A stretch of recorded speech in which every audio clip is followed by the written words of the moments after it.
Doctor BR Ambedkar Konaseema జిల్లా రాయవరం మండలం నదురుబాద గ్రామంలో సర్పంచ్ శ్రీ చింతపల్లి శ్రీనివాసరావు గారి ఆధ్వర్యంలో యోగా డే సందర్భంగా ప్రతిజ్ఞ జరిగింది.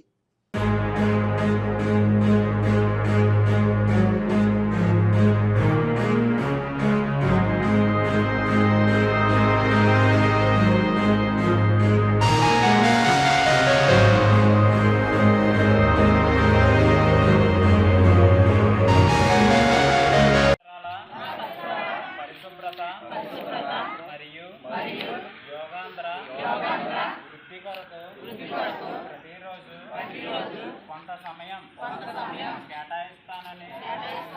నా వంతు కృషిగా శ్రమదానం చేసి పరిశుభ్ర ఆంధ్రప్రదేశ్ సాధించే సంకల్పానికి